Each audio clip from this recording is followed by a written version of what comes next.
नमस्कार, मैं भारतभूषण त्यागी और आप देख रहे हैं बी भारत न्यूज पे मीडिया। बात जो जरूरी है, हो जाइए सावधान, रहिए होशियार। कोरोना की तीसरी लहर, बच्चे बन सकते हैं शिकार। जी हाँ, आपने सही सुना। और ये बात हम आपको डराने के लिए नहीं, आपको सतर्क रहने के लिए कह रहे हैं। कोरोना की तीसरी लहर बच्चों को शिकार बना सकती है। देश के सामने बड़ी चुनौती है कि संक्रमण से बच्चों को कैसे बचाया जाए। कोरोना की दूसरी लहर ने देश में हाहाकार मचा रखा है और इसी बीच कोरोना की तीसरी लहर की बात हम सबको डरा रही है। किंतु बात डरने की नहीं है, अलर्ट रहने की है, चौकन्ना रहने की है, खुद को तैयार करने की है। जरूरत इस बात की है कि पहली और दूसरी लहर में जो लापरवाही हमने की, वो लापरवाही इस तीसरी लहर में हमसे न हो। तीसरी लहर में खतरा सीधा हमारे बच्चों को है।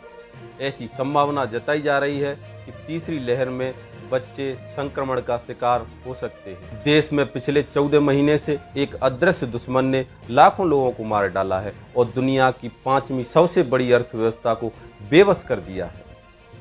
हम सब जानते हैं कि देश में आई कोरोना की पहली लहर में अधिकतर 50 साल से ऊपर के लोग और सीनियर सिटीजन संक्रमण का शिकार हुए हैं, जबकि दूसरी लहर में 31 से 50 साल की उम्र के लोगों को ज्यादा शिकार बनाया है। इसलिए अब तीसरी लहर में बच्चों को लेकर चिंता हो रही है। और हो भी क्यों ना, ये हमारा भविष्य है, हमारी खुशियों की वजह है।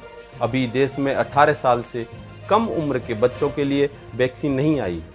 हालांकि ट्रायल को मंजूरी मिल गई है, लेकिन तब तक आने वाली कोरोना की संभावित तीसरी लहर से बच्चों को बड़ा खतरा है। जब तक 18 साल से कम उम्र की आबादी का वैक्सीनेशन नहीं हो जाता, तब तक खतरे की संभावना बनी रहेगी। इसलिए तीसरी लहर के बारे में बच्चों को लेकर हमें सतर्क रहना है और सावधान रहने की जरूरत है।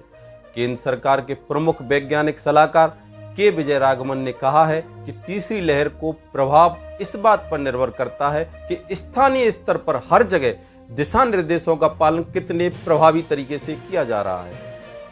हमारी बी भारत न्यूज बे मीडिया की टीम डॉक्टरों से जानकारी कर बच्चों की सुरक्षा के लिए ये कुछ तरीके लेकर आई है, जिन्हें अपनाकर बच्चों को सुरक्षित किया जा सकता है। फेफड़े मजबूत बनाने के लिए बच्चों को गुब्बारे फुलाने जैसे व्यायाम कराएं।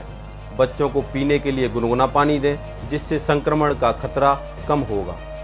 अगर बच्चा थोड़ा बड़ा है तो उसे श्वसन संबंधी व्यायाम कराएं। बच्चे की इम्यूनिटी बढ़ाने के लिए कुछ खट्टा फल खाने को दें तथा हल्दी वाला दूध पिलाएं। बच्चों को इस बीमारी के बारे में और सावधानी के बारे में समझाएं, उन्हें डराएं नहीं। साथ ही याद रखें कि 2 साल से छोटे उम्र के बच्चों को मास्क न लगाएं। बच्चों को अपना झूठा खाने को न दें, बच्चों को ठंडा खाने को न दें।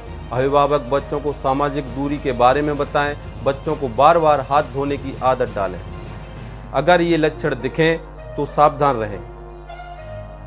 अगर बच्चे के शरीर पर लाल चकत्ते दिखाई दें, बच्चे को बुखार आने लगे, अगर बच्चे के चेहरे का रंग नीला दिखाई देने लगे, अगर बच्चे को उल्टी दस्त जैसी समस्या हो, अगर बच्चे के हाथ पैर में सूजन आने लगे तो तुरंत डॉक्टर से संपर्क करें। सावधान रहें, सुरक्षित रहें, चौकन्ने रहें। हम फिर हाजिर होंगे एक नई जानकारी के साथ। जय हिंद, जय भारत, नमस्कार।